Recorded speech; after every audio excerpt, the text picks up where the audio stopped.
Friends, welcome to జ్యోతిషార recipes. ఇవాళ మన రెసిపీ వచ్చేసి చికెన్ పులావ్ అండి. ఇన్స్టెంట్గా కుక్కర్లో అప్పటికప్పుడు ఏ విధంగా చేసుకోవచ్చో చూసేయండి. చాలా ఈజీ ప్రాసెస్ అండి. ముందుగా కేజీ చికెన్ తీసుకోవాలి. శుభ్రంగా కడిగి ఉంచుకోవాలండి కేజీ చికెన్ని. ఈ విధంగా మొత్తం అంతా కూడా నీట్గా క్లీన్ చేసి పెట్టుకోవాలి. చికెన్ అంతా కూడా 2 ఉల్లిపాయలు పెద్ద పెద్దవి తీసుకొని ఇలా స్లైసెస్గా కట్ చేసుకోవాలి. 4-5 పచ్చిమిరపకాయలు, కొద్దిగా కరివేపాకండి. స్టవ్ వెలిగించి కుక్కర్ పెట్టుకొని 4 పావుల ఆయిల్ వేసుకోవాలి. ఆయిల్ హీట్ అయ్యాక హోల్ గరం మసాలా వేసుకోవాలి.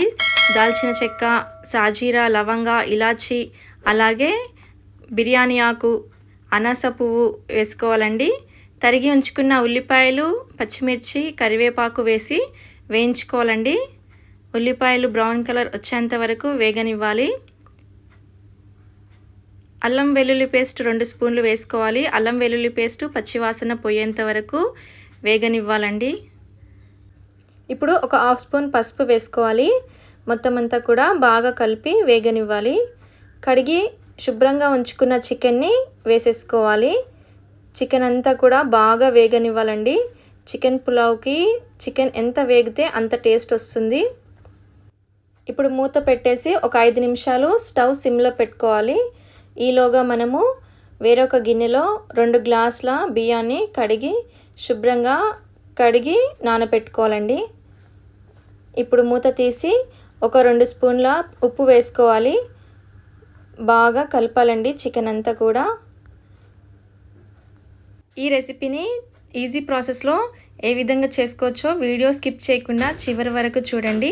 ఇప్పుడు మూత పెట్టేసి ఒక 5 నిమిషాలు సిమ్లో పెట్టుకోవాలి. ఈలోగా మిక్సర్ తీసుకొని ఒక 5-6 కాజు, అలాగే 2 టమాటాలు తరిగి వేసుకోవాలి.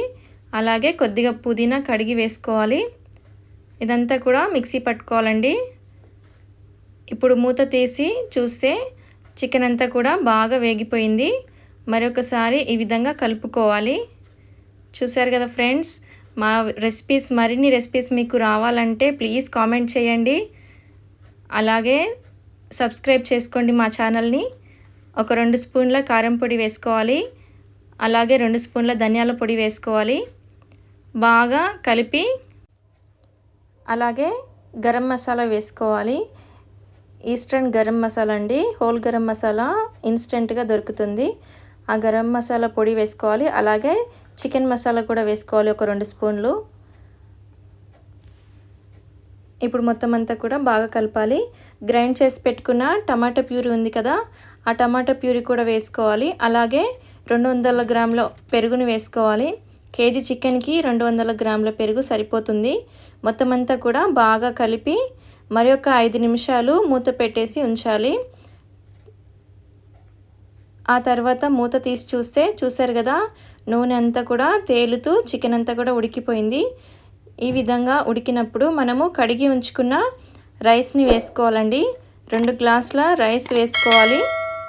అలాగే 2 గ్లాసుల రైస్కి 3 గ్లాసుల వాటర్ వేసుకుంటే సరిపోతుంది. ఎందుకంటే మనం కుక్కర్లో చేస్తున్నాం కాబట్టి 3 గ్లాసుల వాటర్ వేసుకోవాలి. చూసారు కదా, బ్యాచిలర్స్ అయినా సరే చాలా ఈజీగా చేసేసుకోవచ్చండి ఈ రెసిపీ. తప్పకుండా మీరు కూడా ట్రై చేయండి. మా ఈ రెసిపీ ఎలాగొచ్చిందో కామెంట్ రూపంలో తెలియపరచండి. అలాగే కుక్కర్ మూత పెట్టుకొని ఒక విజిల్ వచ్చేంత వరకు ఉంచాలి. ఆ తర్వాత స్టవ్ ఆఫ్ చేసి మూత తీసి చూస్తే చికెన్ పులావ్ రెడీ అయిపోయింది. చూసారు కదా, చాలా టేస్టీగా ఉంటుంది ఈ చికెన్ పులావ్. మీరు కూడా తప్పకుండా ట్రై చేయండి. అలాగే లైక్ చేయండి, మీ ఫ్రెండ్స్కి, ఫ్యామిలీ మెంబర్స్కి షేర్ చేయండి. సబ్స్క్రైబ్ చేసుకోండి మా ఛానల్ని. Thank you friends for watching this video.